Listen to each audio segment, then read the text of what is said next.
There's a story from when I used to work part-time at a gas station. I've thrown in a few bits of fiction here and there, plus it happened years ago, so sorry if there are some minor inconsistencies. The gas station I worked at was open 24 hours, but at night it could be a bit sketchy because some local punks would hang around. It was located at the foot of a mountain, and if you followed the road up into the mountain, there was a famous local haunted spot.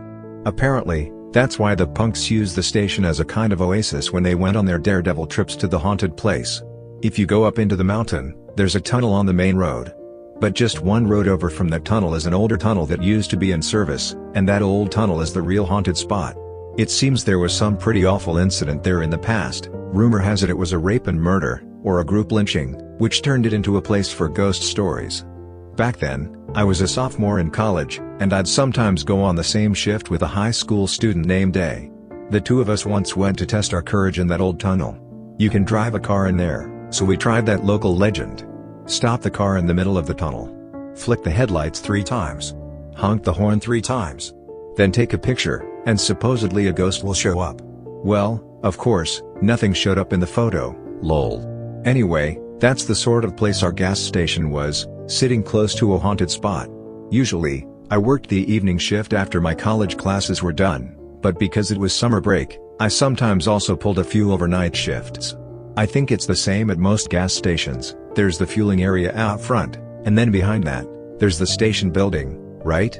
At night it looks like no one's around, but actually there are usually about 2 staff members inside the building. What they're doing is monitoring the fueling operations through security cameras that watch each fueling lane. When a customer lifts the fuel nozzle, the monitors in the control room go ping ping, and the staff checks for safety on the screen. Then they press the allow fueling button. Ever notice how sometimes when you squeeze the nozzle, the gasoline doesn't start flowing immediately? That's because the staff forgot to press the button. Well, part-timers usually just hit the button whenever. We mostly only look at the cameras carefully if a cute girl steps out of the car, haha. So on that particular overnight shift, it was just me and A. The station's building is usually glass-walled, but after hours, for security, we either roll down a shutter or close the blinds so you can't see inside. Also, we turn off the interior lights, but the glow of the monitors is usually enough that we can see each other's faces pretty well. That night, like always, we unplugged the cables that connect the monitor to the security cameras and hooked up the Wii we'd brought so we could play games. It must have been around 2 a.m. when, in the middle of our gaming session, the intercom made a true roo kind of ring. Even though it's an overnight shift, we might hear the intercom ring 2 or 3 times a night.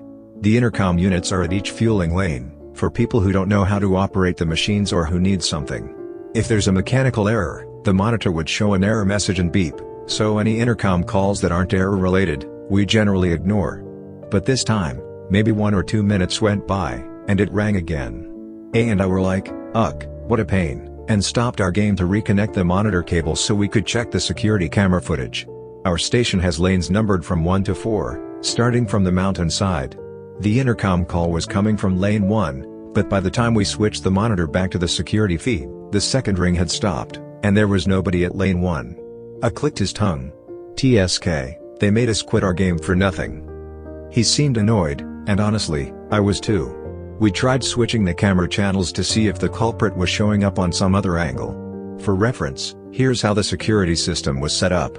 There's 1 camera for each fueling lane, 1 through 4, outside, 1 for the kerosene pump, 2 for the bill changers right outside the store, 1 over to the left, in the service bay, where we change tires or oil.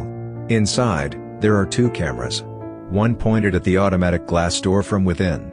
And for some reason, 1 inside the monitoring room itself. The indoor cameras also record audio. Normally, the monitor display is split into 4 segments for lanes 1 to 4. When we change channels, we get a single full-screen feed of each camera one by one, and eventually it cycles back to the 4-way split. By the way, playing Wii on the night shift was officially approved by our manager. Anyway, we checked all the footage. I don't see any idiots out there. I said, maybe they just got confused and went home? We scanned every camera, found nobody, and even ended by checking the monitoring room camera. Naturally, that just showed the 2 of us messing with the system. True. The intercom rang again, this time from lane 2. Me and it together, that jerk is back. Me, so lane 1 didn't work, let's try lane 2, what an idiot. Haha. I switched the display to the four-way view again. I said, huh? Nobody's there. I toggled the channel to show only lane 2's feed, but once again, not a soul in sight. Maybe it's some punk messing around? Go check it out. No way, man. What if those punks jump me? We realized we'd have to go outside to confirm what was happening, but we were spooked and definitely didn't want to risk running into punks. After a moment of waiting, it quieted down. We switched the cables back to the Wii and resumed our game. For about an hour, nothing else happened, so we totally forgot about the earlier calls and just kept playing. I said, man, it's dead tonight, huh? It was a bit after 3 AM usually, even late at night, we might get 4 or 5 cars in an hour, but for the past hour and a half, we did 0. Yeah, seems that way, I replied. We didn't think much of it. True. The intercom went off again. This time, lane 3. We were a bit more on edge because that's closer to the station building. TSK. Click's tongue. I was already on alert after what had happened before, but A picked up the receiver with a sharp motion and answered. Hello, do you need help? Hello? No response. Meanwhile, I was hurriedly switching the monitor from the Wii feed back to the cameras. Hey, nobody's showing up there either. Seriously? Nobody's saying anything over here, either. The screen for lane 3 showed no car, no person, nothing. While A was still looking at the monitor, he went to put the phone back on the hook. Open up. A and I looked at each other in shock. I quickly hung up the receiver. Dude. You heard that? I just nodded silently. No way. Do you think that was a ghost or something? I was pretty freaked out, but A seemed almost excited. That's because he was a big fan of haunted spots and often dragged me out to them. He loved that stuff. I went on, check it out though, the intercom's going from lane 1 to lane 2 to lane 3, like it's getting closer to us. He laughed, but it took so long between lanes 2 and 3. That's hilarious. Is it crawling on all fours? Indeed, the time gap between lane 1 and lane 2 was maybe 5 minutes, but from lane 2 to lane 3 it had been about an hour and a half. True. Now the intercom from lane 4 was ringing. Yes. Here we go. I was trembling by then, but A was on a total adrenaline high. He immediately switched the monitor to lane 4. Of course, no one was there. Glancing from the monitor to A, I saw that A had picked up the receiver again. But he wasn't saying anything. He was just standing there, staring at the entrance. Hey, what's wrong? He didn't answer.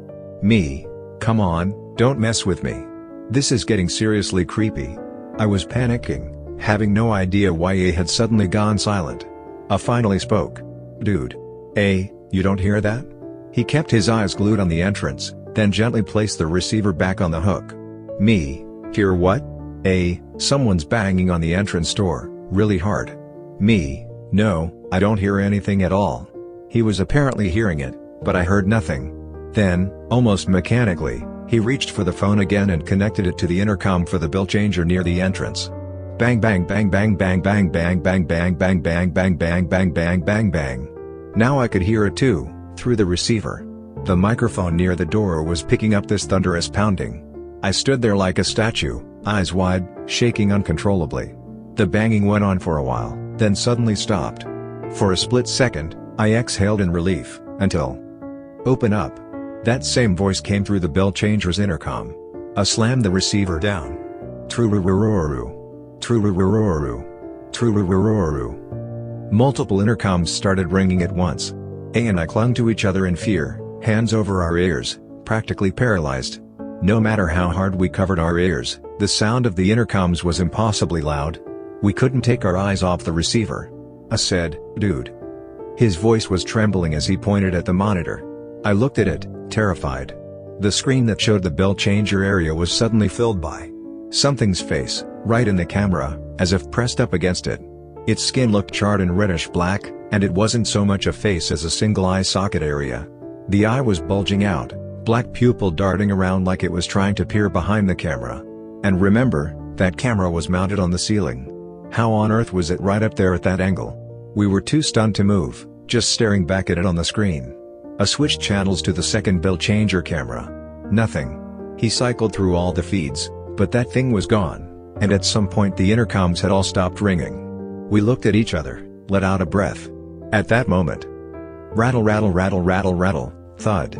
This time, I heard it with my own ears, loud and clear. It's a bit hard to explain, but the room next to ours was the service bay, connected to our station office by a small 50 cm square door used for passing items through. It takes a little trick to open, twist, and push it. There's no lock on it. At night, the service bay entrance from the outside should be shut and locked, so we weren't too worried about break-ins. Normally, rattle rattle rattle rattle rattle, bam. This is bad, this is really bad. We both knew there was no lock on that little door. The sound of the door being shaken kept growing louder. If that thing came through, we were done for. We had the same idea at once.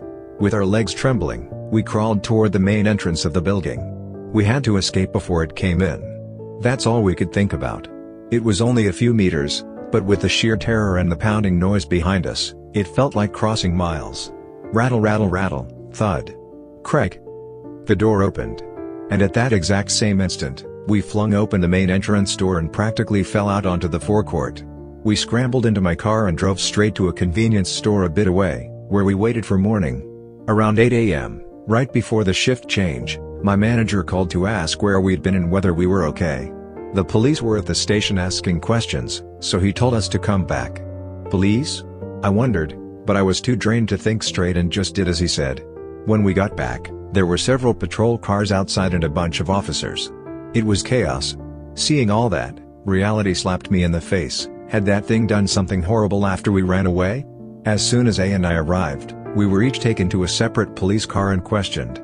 My mind was hazy, so I don't remember exactly what I was asked or how I answered, but it went something like this.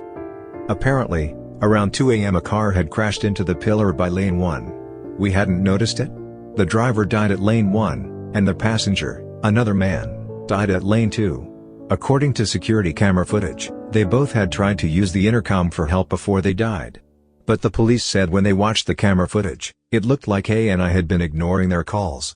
They found that suspicious, so they wanted to know more. But neither I nor A had any idea there'd been a crash or any calls for help.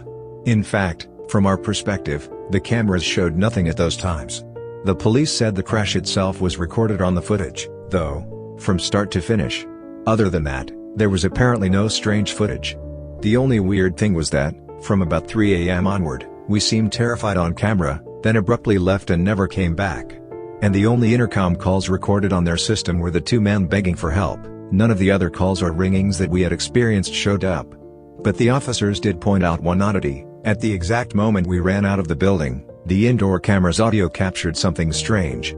After that, both A and I quit our jobs at the station. Nothing else has happened since. I heard later that the two men who died in the accident had visited that haunted place on the mountain that same night. Maybe they picked up some spirit up there. Either way, neither A nor I have gone near that area since.